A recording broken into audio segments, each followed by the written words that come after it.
How do we control risk? Throughout this lesson, you will learn how to control risk. First, you must defend yourself against risks and threats. This is done by installing countermeasures. Countermeasures are policies put in place to prevent a threat from occurring. For example, you may install an antivirus software to defend against different types of malware. This step is also known as avoidance, which means to avoid a risk. Next, we will turn our focus on to transferring risk. This is done by allowing a third party or different organization to accept the risk instead of yourself. To illustrate, imagine you want a new shirt or electronic. You're not sure if you'll get good use out of the shirt or the electronic, and you're not sure if it's worth your money. So instead of using all your birthday money, you ask your grandparents to get the electronic or the shirt or whatever the gift is that you want. You are taking no risk because you transfer the risk to your grandparents, meaning that if you play with the electronic or wear the shirt or you don't, you've lost nothing. You have gained all of the benefits, meaning that you have transferred the risk to your grandparents instead of yourself.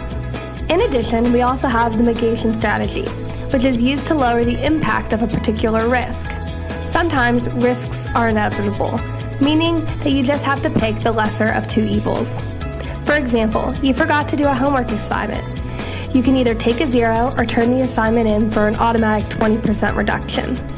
While both options are not exactly great, it would be more logical to turn the assignment in late for less points. Professionals in risk control must consider which option will cost less even if it requires losing something at all. This is because sometimes you are going to lose, and you're in a lose-lose situation. Lastly, we will focus on acceptance of risk. As mentioned before, risk can be unavoidable. You must decide what constant risks you are willing to take.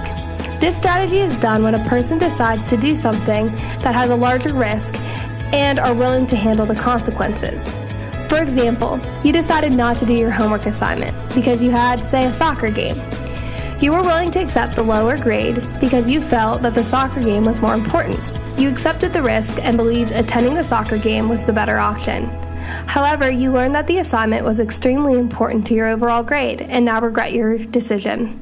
Risk management professionals must make choices like this all of the time, and sometimes it's the incorrect decision. To review, there are many strategies to minimize or handle the outcome of risk. It is important to understand that critical thinking is extremely important when it comes to cybersecurity and risk in general.